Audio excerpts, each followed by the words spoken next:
శృంగవరపుకోటలో భగ్గుమన్న తెలుగుదేశం పార్టీలో వర్గ విభేదాలు. కోళ్ల లలిత్ కుమార్కి పార్టీ టికెట్ ఇవ్వడంతో మీడియా ముందు ఎన్ఆర్ఐ గొంపకృష్ణ అసహనాన్ని వ్యక్తం చేశారు. చంద్రబాబు నాయుడు, లోకేష్ భరోసా ఇవ్వడంతో ఇంతవరకు ఆశతో ఉన్నారని గొంపకృష్ణ అన్నారు. నా వెనుక ఉన్న కేడర్ నన్ను ఇండిపెండెంట్గా నిలబడమంటోందని గొంపకృష్ణ చెప్పారు. 2-3 రోజుల్లో ఇండిపెండెంట్గా ప్రకటిస్తానని గొంపకృష్ణ తెలిపారు.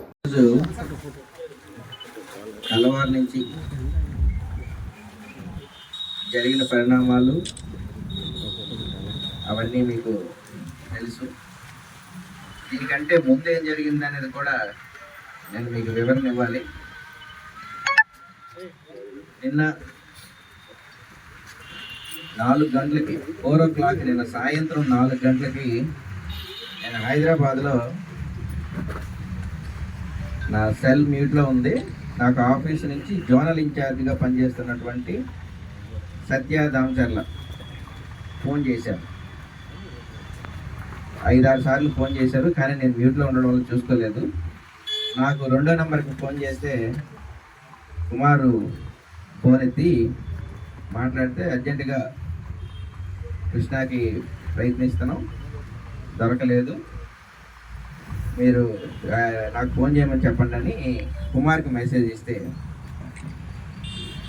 అక్కడ నా పక్కన ఇంకొక వ్యక్తి ఉంటాడు హైదరాబాద్లో, మీకు తెలీదు. అతని నెంబరు కుమార్కి తెలియడం వల్ల కుమార్ అతనికి ఫోన్ చేసి ఇలాగా పార్టీ ఆఫీస్ నుంచి, మీరందరూ మీడియా కూడా ఉంది కాబట్టి జరిగింది చెప్పాల్సిన బాధ్యత, ఏం జరిగిందనేది. కుమారు పక్క వ్యక్తికి ఫోన్ చేసి పార్టీ ఆఫీస్ నుంచి అన్నయ్యకి కాల్ చేస్తున్నారు, ఎత్తడం లేదంటే అర్జెంటుగా ఫోన్ చేయమన్నారు అని చెప్పాను. అయితే నేను ఫోన్ చేశాను 4-5 గంటలకి. నా దగ్గర స్క్రీన్ షాట్లు కూడా, సేఫ్ సైడ్ అన్ని రికార్డింగ్స్ స్క్రీన్ షాట్లు కూడా పెట్టా. 4:05 నేను ఫోన్ చేశాను, సార్ ఇలా మీరు మిస్డ్ కాల్స్ ఉన్నాయి, ఏంటి విషయం అని. చంద్రబాబు గారి ఆఫీస్ నుంచి నాకు ఫోన్ వచ్చింది, నీకు టికెట్ కన్ఫర్మ్ చేశారు, ఈరోజే అంటే నిన్న, ఈరోజే అనౌన్స్మెంట్ చేస్తారు, లిస్ట్ రిలీజ్ చేస్తారు, ఎన్ని గంటలకు అనేది మాకు తెలియదు, బట్ వీలైనంత వరకు ఈరోజే రిలీజ్ చేస్తారు, లేని పక్షంలో రేపు పొద్దున్న రిలీజ్ చేస్తారు, బట్ నీకు చెప్పన్నారు, అఫీషియల్గా అందరికీ కన్ఫర్మ్ చేసే ముందు చెప్తారు, నీకు కన్ఫర్మ్ చేసినట్టు చెప్పమన్నారు, చెప్తాను, అది నా బాధ్యత, మీరు చూసుకో, నువ్వు ఎక్కడున్నావో నువ్వు ఏర్పాట్లలో ఉండు అని చెప్పాను. 4:05 తర్వాత నేను టికెట్ ఇలా కన్ఫర్మ్ చేశారు అవన్నీ చెప్తే మళ్ళీ ఎక్కువ మంది ఇక్కడ గొడవ అవుద్ది, గందరగోళం ఉంటారని చెప్పి అన్ని పార్టీ అధ్యక్షులకు ఫోన్ చేసి ఇక్కడికి రమ్మని చెప్పారు. వాళ్ళు అనౌన్స్మెంట్ అంటున్నారు, ఎన్ని గంటలకో తెలియదు, ఎంతమంది వచ్చారో అంతకు ముందు మంది జనాలు అక్కడ రావడం జరిగింది. నేను వెంటనే ఫ్లైట్ టికెట్ కూడా మార్నింగే బుక్ చేసుకొని ఇక్కడికి వచ్చేద్దాం, రాత్రి ఎప్పుడైతే అనౌన్స్మెంట్ లేదో పొద్దున్న అనౌన్స్ చేస్తారు కాబట్టి వీలైనంత వరకు మార్నింగ్ ఏ ఫ్లైట్ దొరుకుతా ఫ్లైట్కి వద్దామని మార్నింగ్ ఫ్లైట్కి టికెట్ బుక్ చేశాను. అయితే ఫ్లైట్లో నేను కూర్చొని టేక్ ఆఫ్ అవుతున్న టైంలో మీడియాకి లిస్ట్ వచ్చింది. ఫ్లైట్ టేక్ ఆఫ్ అవ్వకముందే నాకు తెలిసింది దాంట్లో పేరు లేదు, నా పేరు లేకుండా వేరొక పేరు ఉన్నదని నాకు తెలిసింది. అయితే ఫ్లైట్లో ఉన్నాను, అప్పటికే టేక్ ఆఫ్ అయ్యే ఇక్కడికి వస్తున్నాను కాబట్టి నేను వచ్చినాక మాట్లాడుతున్నాను. అప్పుడు ఫోన్ ఫ్లైట్లో ఉంటే పనిచేయదు కదా, జస్ట్ టేక్ ఆఫ్ అయిపోయింది, ఇక్కడ దిగినాక ఈ పరిస్థితి.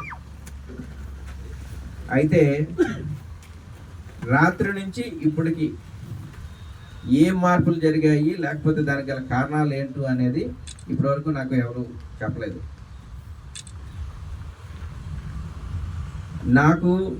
నేను డైరెక్ట్గా మాట్లాడుతున్నది, లేదా డైరెక్ట్గా ఏదైనా ఇన్ఫర్మేషన్ కావాలంటే నేను ఎవరితో మాట్లాడతా అంటే 2 వ్యక్తులతో డైరెక్ట్గా మాట్లాడతా, నారా లోకేష్ గారు లేదా సత్య దామచర్ల గారు. సత్య దామచర్ల అనే వ్యక్తి జోనల్ ఇన్ఛార్జ్, నారా లోకేష్ గారు నాకు ఏదైనా డౌట్ ఉన్నా లేకపోతే నాకు ఏదైనా సమాచారం కావాలన్నా ఆయనకే మెసేజ్ పెడతా. దీనికంటే ముందు 4 రోజులు 5 రోజుల ముందు కూడా నేను లోకేష్ గారితో స్టార్టింగ్లో మాట్లాడినప్పుడు, నువ్వు ఎలక్షన్ చేయాలి, అందరినీ కలుపుకుంటే వెళ్ళి జాగ్రత్తగా ఎలక్షన్ చేయు, రిపోర్ట్స్ అన్నీ బాగున్నాయి, నువ్వు గెలుస్తావు అని చెప్పి చెప్పారు. అయితే అక్కడ జరిగిన పరిణామాలు ఇప్పుడైతే చెప్పాల్సి వచ్చింది, కానీ మామూలుగా అయితే నేను చెప్పలేను బయటికి, కాబట్టి నేను ఆ డీటెయిల్స్ ఏమీ చెప్పలేదు. దానికి ఒకవేళ వాళ్ళకి ఏమైనా ఎవిడెన్స్ కావాలంటే నా సేఫ్ సైడ్ నేను ఎన్ని స్క్రీన్ షాట్లు తీసుకొని ఉన్నాను. ఇప్పుడు కూడా నా దగ్గర సేఫ్గా స్క్రీన్ షాట్లు ఉన్నాయి. ఆయన పెట్టిన ప్రతి మెసేజ్, వాళ్ళు చేసిన కాల్స్ డీటెయిల్స్ అన్నీ కూడా ఇప్పటికే ఉన్నాయి. మీడియాకి కానీ ఎవరికి కావాలంటే వాళ్ళకి ఎప్పుడు కావాలంటే అప్పుడు ప్రొడ్యూస్ చేయగలం. అయితే రాత్రికి పొద్దునకి ఏం జరిగింది అనడానికి నాకు తెలియదు, నాకు నేను ఇన్ఫర్మేషన్ ఇచ్చిన సత్య గారికి తెలియదు. ఎందుకు నిర్ణయం తీసుకున్నారో నాకు వాళ్ళకి తెలియదు. వాళ్ళు ఇంకా మాట్లాడుతున్నారు. ఎందుకు ఇలా జరిగింది మీరే చెప్పమంటే నేను చెప్పాను. మళ్ళీ ఇప్పుడు ఇలా జరిగితే మరి మనమే ఒక దీని మీద లేవన్నట్టు ఆయన పార్టీతో మాట్లాడడానికి ప్రయత్నం చేస్తున్నాడు. ఏం జరుగుతుంది అనేది మనం వెయిట్ చేయవలసిన అవసరం ఉంది. అయితే దీనంతటికీ మీ అందరూ కూడా, నేను ఆ రోజు వచ్చినప్పుడు నేను ఒక్కడనే, కానీ ఈ 2-3 రోజుల్లో అంటే 2-3 సందర్భాల్లో నాకు ఈ నియోజకవర్గం మీద బాధ్యత ఎక్కువ పెరగడానికి కారణం ఏంటంటే 2-3 ఉదాహరణలు ఉన్నాయి.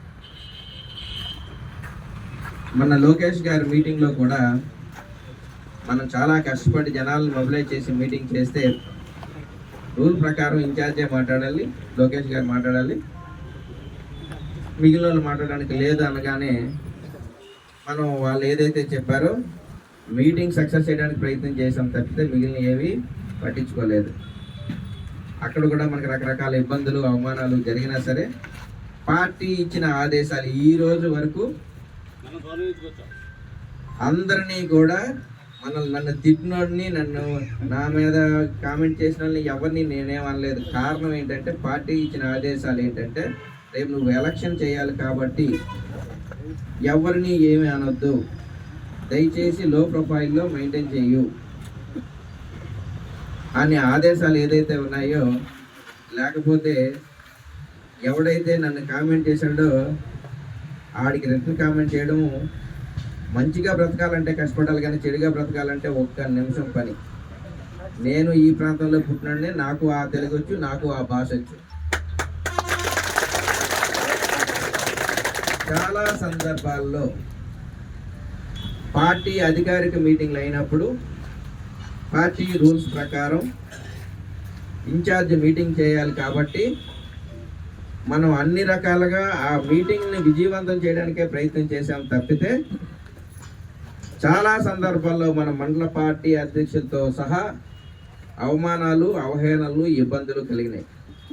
కానీ వాళ్ళు కూడా నా మీద గౌరవంతో, వాళ్ళందరూ కూడా ఏం చిన్నాళ్ళు కాదు, మతవలస రామయ్య కానీ, రాపాడు వెంకటరావు గారు కానీ, ఎస్కోట శేఖర్ గారు కానీ, జామ్ నుంచి రవి గారు కానీ, పడిబాబు గారు కానీ, వీళ్ళందరూ మండల స్థాయి నాయకులు. వాళ్ళు వెనక వాళ్ళని నమ్ముకొని గ్రామాలు ఉన్నాయి. వాళ్ళు ఒక్క మాట చెప్తే 100 మంది వచ్చి పడతారు. కానీ పార్టీ ఆదేశాలను అనుసరించి మన మీద గౌరవంతో రేపు అందరం కలవలసిన వాళ్ళమి అన్న ఉద్దేశంతో ఎక్కడ ఎవరిని ఏమి అనకంటే ఇన్ని రోజులు మనం ఇబ్బందులు పడ్డ ఈ స్థాయికి వచ్చాం. గొడవ పెట్టుకోవాలి అంటే ఒక్క నిమిషం పని, అంతేనా కాదా? గొడవ మంచిగా బ్రతకాలంటే కష్టపడాలి, కానీ మనం తిట్టినోడిని మన వెనక తిట్టడం ఒక్క నిమిషం పని. కానీ అవన్నీ ఎందుకు చేయలేదు అంటే పార్టీ ఇచ్చిన ఆదేశాలు, మనకు ఉన్నటువంటి జ్ఞానం, దాన్ని బేస్ చేసుకొని. కొన్ని ఫేస్బుక్లో కొన్ని కామెంట్లు చూస్తే మీకు నేను చూపించానంటే మీకే రక్తం మరుగుద్ది. కానీ మేమన్నీ కూడా భరించాం. అయితే అనుకున్నది అనౌన్స్మెంట్ మనం అనుకున్నట్టు జరగలేదు. మొదట మీ అందరూ కూడా నాతో పాటు ప్రయాణిస్తున్నందుకు మీ అందరినీ రిస్క్లో చేసిన అందరూ క్షమించాలి. రేపు మన ప్రణాళిక ఏంటంటే మీ అందరి ప్రణాళికే నా ప్రణాళిక. నా కోసం నాతో పాటు ఇందాక కూడా నేను మన కేడర్ అంతా అందరూ ఉంటుండగా కూడా భరత్ గారితో కూడా మాట్లాడాను, పార్టీ వాళ్ళకి కూడా చెప్పాను. నా భాషలో కూడా మార్పు వాళ్ళు గమనించారు, వాళ్ళకి తెలిసింది. ఇంతకు ముందులాగా బాధ అనిపిస్తుంది. ధైర్యంగా ఉండండి, అన్నీ సక్రమంగా జరుగుతాయి. ఏం జరిగినా మనందరం కలిసి ఒక నిర్ణయం తీసుకుందాం. మళ్ళా మేము ఎప్పుడు మీట్ అవుతాము అనే ఉద్దేశం మళ్ళీ అప్డేట్ చేస్తాం. ఈ రోజుకి మీ అందరూ కూడా ఎవ్వరూ కూడా బాధపడకుండా, నాకు తెలుసు మీ అందరికీ బాధ ఉంది. మీకు మిమ్మల్ని చూసినాక నాకు అంతకంటే బాధ బాధ్యత పెరిగాయి. రేపు ఏం తీసుకున్నా సరే మనందరం కలిసే తీసుకుందాం. గ్రామాల్లో ఇంకొక విషయం ఏంటంటే, ఈరోజు ఎస్కోట టికెట్ అనౌన్స్ చేసిన తర్వాత కూడా ఇంత నిశ్శబ్దంగా ఉంది అంటే కొన్ని వేల మంది బాధపడుతున్నారు. గ్రామాల్లో కానీ ఎస్కోటలో కానీ బాధపడుతున్నారు. మీ అందరూ వాళ్ళకి ధైర్యాన్ని నింపండి. మనందరమే కలిసికట్టుగా పోరాడితే ఖచ్చితంగా మార్పులు చేర్పులు జరుగుతాయి. మీ అందరికీ మరొక్కసారి ఇంత ప్రేమ ఆప్యాయత చూపించినందుకు ధన్యవాదాలు తెలుపుతూ, మళ్ళా మన భవిష్యత్తు కార్యాచరణ ఏంటనేది 1-2 రోజుల్లో మనం అప్డేట్ చేస్తాం. అంతవరకు వేచి ఉండాలని కోరుకుంటూ సెలవు తీసుకుంటున్నాం. ఈరోజు పొద్దున్న శృంగవరపుకోట నియోజకవర్గం తెలుగుదేశం పార్టీ అభ్యర్థిని ఖరారు చేసిన తర్వాత క్యాడర్ అంతా కూడా నిస్తేజంలో నిరాశతో ఉన్నారు. అయితే నిన్న ఏం జరిగింది అనేది ఆల్రెడీ నేను వివరించాను క్యాడర్కి. నిన్న మధ్యాహ్నం నాకు ఫోన్ చేసి పార్టీ ఆఫీస్ నుంచి అధికారికంగా నీకు టికెట్ కన్ఫర్మ్ చేశాము అని చెప్పి, రాత్రి నుంచి పొద్దుంటికి జరిగే మార్పులో నిర్ణయం ఎందుకు మారిందో నాకు తెలియదు. పార్టీ నుంచి కూడా ఎలాంటి క్లారిటీ రావడం లేదు. పార్టీ వాళ్ళు ఒకవేళ ఎవరైనా సరే వచ్చి మాట్లాడితే అప్పుడు మాకు ఏం జరిగిందని తెలుస్తుంది తప్పితే ఇప్పటికైతే తెలీదు. నిన్న 4-5 నిమిషాలకి అధికారికంగా చంద్రబాబు గారి ఆఫీసు నుంచి నీకు కాల్ చేయమని చెప్పారు. చేసిన వ్యక్తి పేరు సత్య దామచర్ల. నీకు టికెట్ కన్ఫర్మ్ చేస్తున్నాం, ఈరోజు కానీ రేపు కానీ అనౌన్స్ చేస్తామని నేను ఆయన అధికారికంగా చెప్పాడు. కానీ ఈరోజు మార్నింగ్ మాత్రం వేరొక పేరు ఉండడంతో మాకు కూడా ఏం జరిగిందనేది అర్థం కాలేదు. అయితే నేను ఇంతకుముందు కానీ ఇప్పుడు కానీ నేను చెప్పినట్టు క్యాడర్ యొక్క ఆ రోజు నేను వచ్చినప్పుడు నేను ఒక్కడనే, కానీ ఈరోజు నాతో పాటు వందల మంది వేల మంది క్యాడరు కార్యకర్తలు నాయకులతో పాటు ఓటర్స్ కూడా చాలా ఆసక్తిగా ఎదురు చూస్తున్నారు.